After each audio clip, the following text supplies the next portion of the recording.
जय जय श्री राम। भारतीय जनता पार्टी के जिलाध्यक्ष श्री धनीराम बारसी जी, विधानसभा के लोकप्रिय प्रत्याशी श्री स्वयं मुकाजी, माननीय विधायक देवघर श्री नारायण दास जी, जिला प्रभारी श्रीमती ओजस्वी मांडवी जी, विधानसभा प्रभारी श्री सुधीर पांडे जी, प्रशांत कुमार मंडल जी, अरुण सिंह भदौरिया जी, होकाराम मरकाम जी, नूपुर वैदिक जी, आज के इस कार्यक्रम में उपस्थित भारतीय जनता पार्टी के सभी वरिष्ठ पदाधिकारीगण, इस चुनावी सभा में उपस्थित सुकमा विधानसभा क्षेत्र से जुड़े हुए सभी उपस्थित भाइयों और बहनों, छत्तीसगढ़ विधानसभा चुनाव के प्रथम चरण में कभी प्रभु श्री राम के दंडकारण्य के वनवास के दौरान के सबसे अभिष्ट और अभिन्न सहयोगियों की वर्तमान पीढ़ी के साथ आज छत्तीसगढ़ विधानसभा चुनाव के संबंध में संवाद बनाने का मुझे अवसर प्राप्त हुआ है। मैं बस्तर, सुकमा, कोटा और इस क्षेत्र से जुड़े हुए आप सभी बंधुओं का हृदय से अभिनंदन करता हूं, इस धरा को नमन करता हूं। वैसे भी छत्तीसगढ़ तो उत्तर प्रदेश के प्रत्येक नागरिक के लिए बहुत महत्व रखता है।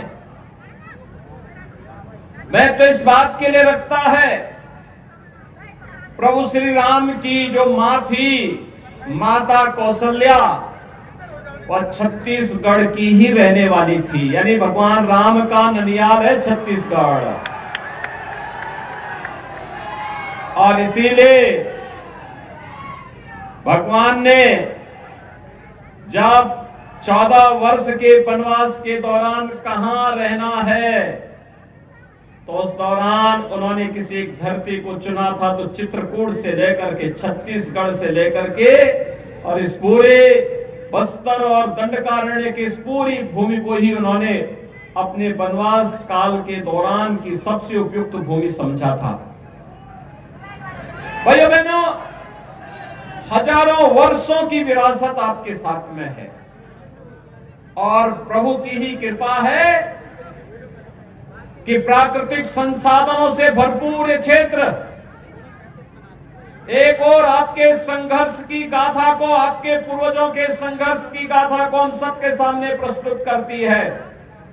लेकिन दूसरी ओर जिन लोगों की निगाहें इस प्राकृतिक धनी प्राकृतिक संपदा पर है, वे यहां पर माफिया राज, अपराध और नक्सलवाद को बढ़ावा देकर के, यहां के सामाजिक ताने बाने को छिन्न भिन्न करके, यहां असुरक्षा का वातावरण पैदा करके, यहां के नौजवानों और यहां के नागरिकों के बीच में, भोले भाले नागरिकों के बीच में, वनवासी आदिवासियों के बीच में अविश्वास की स्थिति पैदा करके उन्हें गुमराह करने का प्रयास भी कर रहे हैं। ये कोई नई बात नहीं है, ये प्राचीन काल से ही ये सीन चली आ रही है। लेकिन भगवान राम ने त्रेता युग में इस पूरी धरती को राक्षस विहीन करने का काम किया था। और आज तो हमारा सौभाग्य होना चाहिए कि भगवान राम की पावन जन्मभूमि पर 500 वर्षों के इंतजार के बाद आज भगवान राम का भव्य मंदिर का निर्माण हो रहा है और जनवरी में प्रधानमंत्री मोदी जी के कर कमलों से रामलला अपने पावन मंदिर में विराजमान होंगे, तो उस समय उत्तर प्रदेश और देश के ज्यादा खुशी तो छत्तीसगढ़ वासियों को होनी चाहिए, क्योंकि भगवान राम का ननिहाल तो छत्तीसगढ़ है। और इसीलिए आज मैं आपके पास आया हूं आपसे कहने के लिए कि अयोध्या में राम मंदिर का निर्माण भारत के अंदर राम राज्य की घोषणा की शुरुआत है।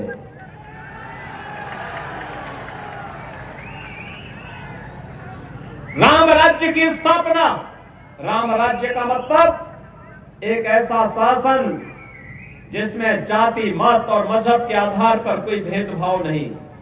योजनाओं का लाभ हर गरीब को, हर किसान को, हर वंचित को, हर आदिवासी को, हर नागरिक को उपलब्ध हो सके, हर व्यक्ति को उपलब्ध कराया जा सके।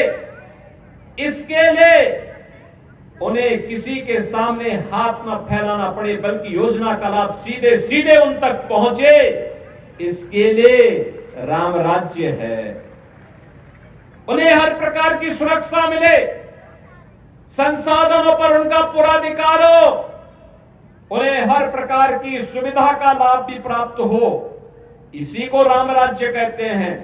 और याद रखना, प्रधानमंत्री मोदी जी ने सही मायने में पिछले 9.5 वर्ष के दौरान देश के अंदर राम राज्य की आधारशिला रखी है।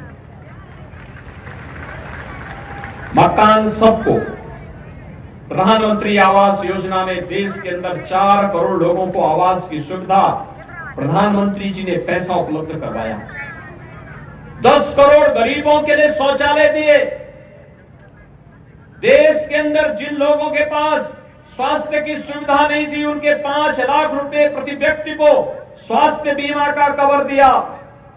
और यही नहीं, हर घर नल की योजना हो या गरीब के घर में उज्ज्वला योजना की रसोई गैस का फ्री में सिलेंडर उपलब्ध करवाने का कार्य ये प्रधानमंत्री मोदी जी करा रहे हैं। और कल तो प्रधानमंत्री मोदी जी ने एक और घोषणा की है, अगले 5 वर्ष तक, यानी पिछले 3.5 वर्ष से तो चली ही आ रही थी, अगले 5 वर्ष तक 80 करोड़ गरीबों को फ्री में राशन की सुविधा का लाभ भी उपलब्ध होगा। भाइयों बहनों, जो कोई नहीं कर पाया वो मोदी जी ने करके दिखा दिया। देखो, कांग्रेस तो नहीं चाहती थी कि अयोध्या में राम मंदिर बने। क्या कांग्रेस चाहती थी क्या? अगर कांग्रेस चाहती तो 1947 में, 48 में, 51 में, 52 में, 53 में, 54 में या उसके बाद भी लंबे समय तक उनकी सरकार रही। उन्होंने कभी अयोध्या में राम मंदिर का निर्माण नहीं करने दिया, विवाद खड़ा किया, राम भक्तों को मरवाते थे, पिटवाते थे, उनके सहयोगी गोली चलवाते थे। कभी उन्होंने राम मंदिर के निर्माण का कार्य नहीं किया, बल्कि उन्होंने तो कहा कि राम तो हुए कि नहीं हुए हम तो ये भी नहीं जानते। यानी भगवान राम के अस्तित्व पर ही प्रश्न खड़ा कर रहे थे ये लोग। तो इनसे कैसे उम्मीद कर सकते हैं कि आपके सम्मान की रक्षा करेंगे, कैसे आपकी आस्था का ख्याल ये लोग रखेंगे? इनसे उम्मीद ही नहीं की जा सकती है।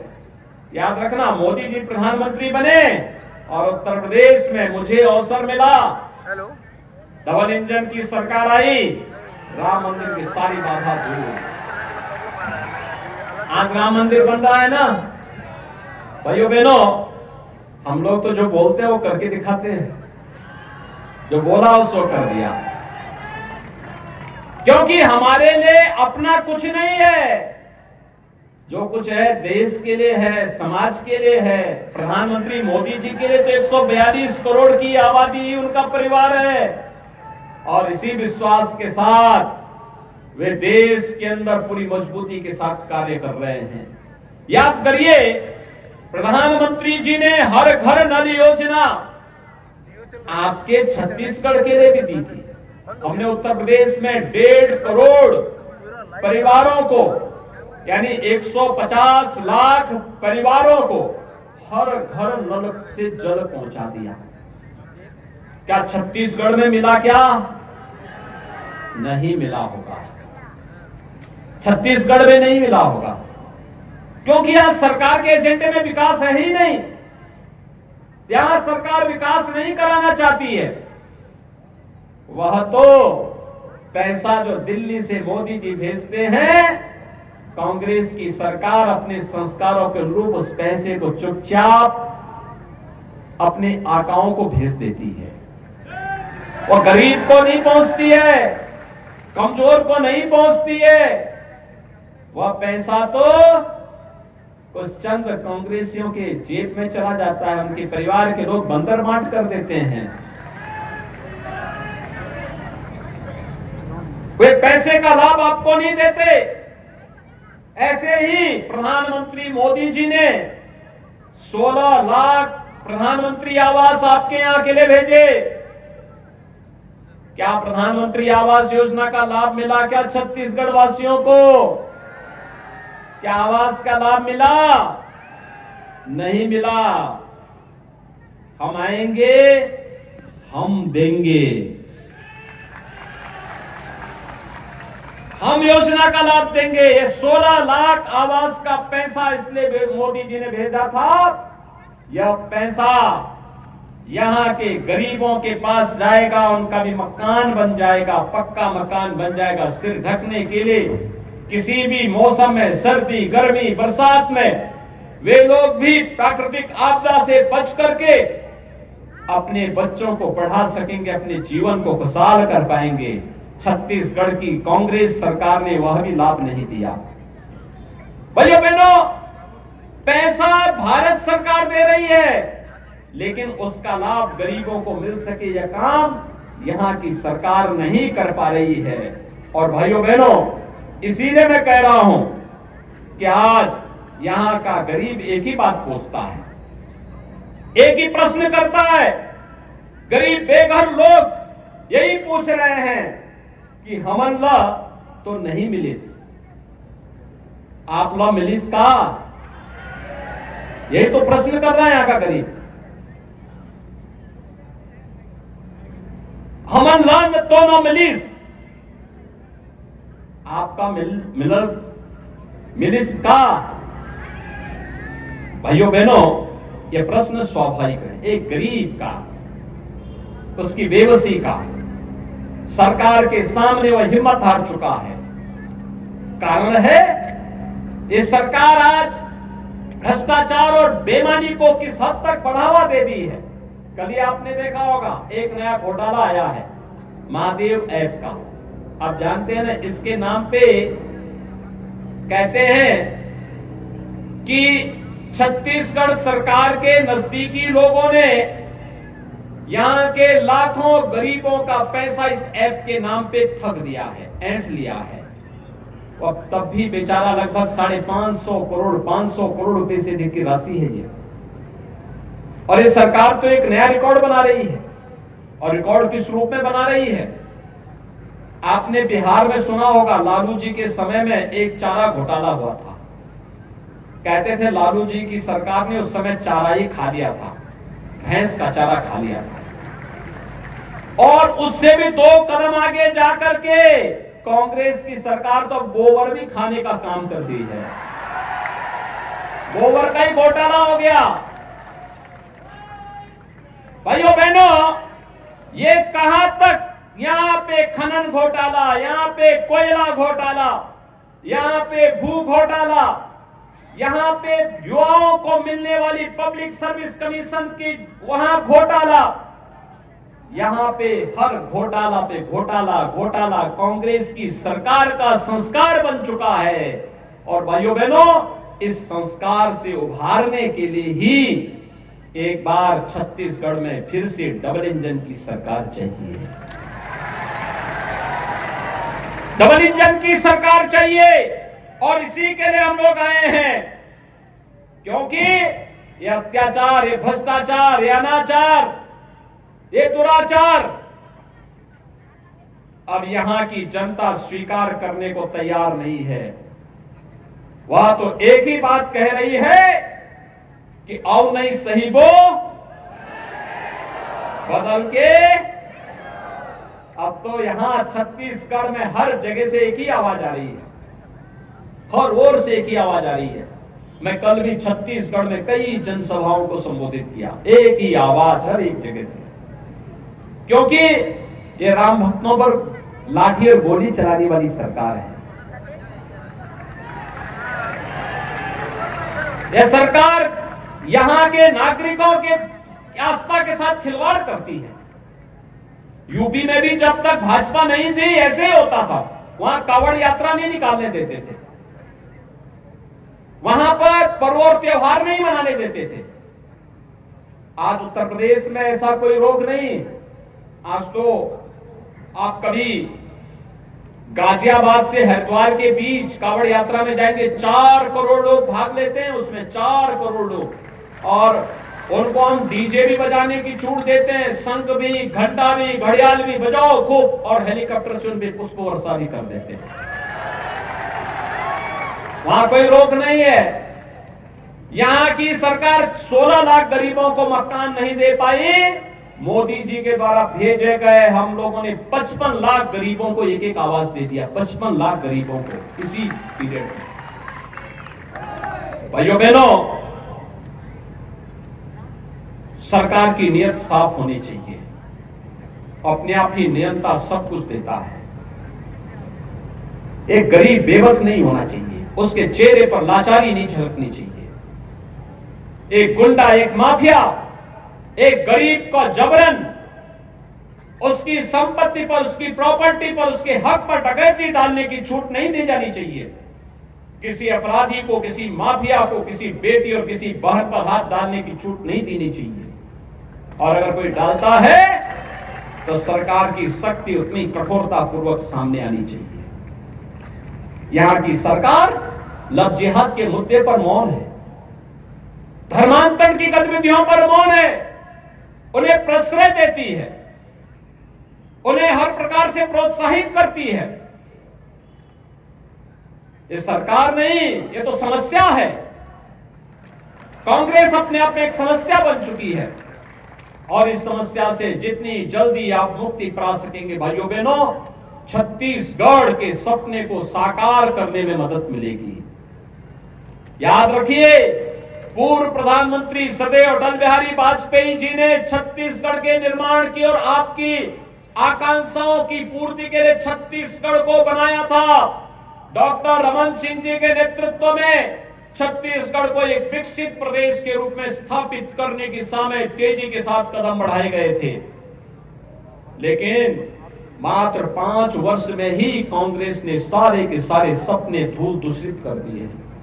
और इसीलिए आज हम सब आए हैं आपसे कहने के लिए, भाइयों बहनों, आज हम इसीलिए आपसे कहने के लिए हैं, ये जितने भी घोटाले इस सरकार ने किए हैं, पब्लिक सर्विस कमीशन का गोबर घोटाला, कोयला घोटाला, खनन घोटाला,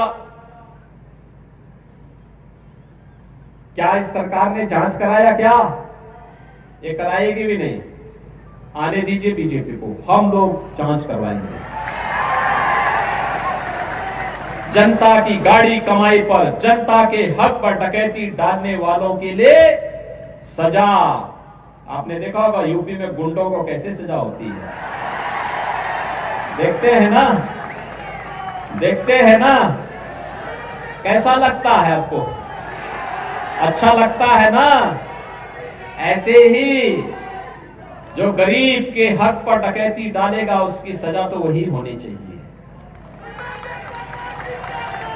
जनता तो जनार्दन है लोकतंत्र में, और जनता को तो सम्मान मिलना ही चाहिए। हर हाल में सम्मान, उसकी आस्था का सम्मान होना चाहिए, उसको योजना का लाभ मिलना चाहिए, उसको विकास की योजनाओं से जोड़ना चाहिए, उसकी खुशहाली के लिए कार्य होना चाहिए।